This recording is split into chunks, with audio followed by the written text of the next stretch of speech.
অনেকে বলে পোলাও বানালে ঝরঝরে হয় না, দলা বেঁধে থাকে। কিন্তু একদম সহজে কিভাবে পোলাও বানালে পোলাও হবে একদম ঝরঝরে, ভিডিওটি তাদের জন্য। পোলাও বানানোর জন্য প্রধান কাজটা হলো পরিমাপটা ঠিকঠাক নেওয়া। একটা পাত্রে নিয়ে নিয়েছি 2.5 কাপ চাল।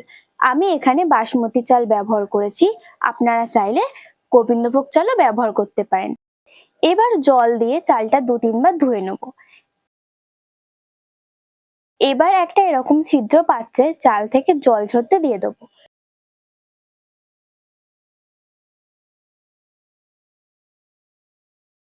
চাল থেকে জল ঝরে গেলে এর মধ্যে দিয়ে দেবো একটু আদা বাটা, 2 চামচ চিনি, 1 চামচ গরম মশলা, 2 চামচ হলুদ, 1 চামচ ঘি, সব ভালোভাবে মেখে নেব।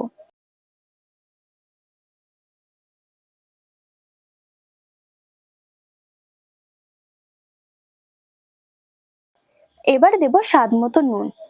নুন দিয়েও ভালোভাবে মেখে নেব।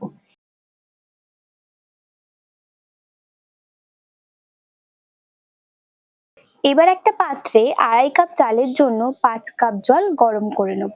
সবসময় চেষ্টা করবে পোলাওতে গরম জল দেবার।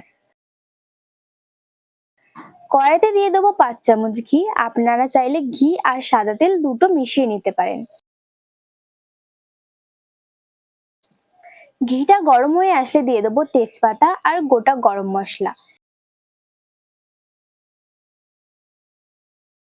এবার দিয়ে দেবো কাজু আর কিশমিশ, হালকা ভেজে নেব। এবার দেব মাখিয়ে রাখা চাল। মিডিয়াম ফ্লেমে 2 মিনিট মতো ভেজে নেব।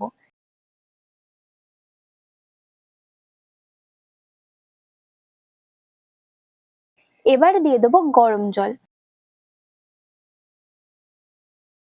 জলের সাথে চালটা একটু নেড়ে নেব। এবার ঢাকা দিয়ে স্লো ফ্লেমে 15 মিনিট কুক করে নেব। ঢাকনাতে কোনো ছিদ্র থাকলে সেটা এঁটে দেবো। 15 মিনিট পর দেখো আমার পোলাও একদম রেডি।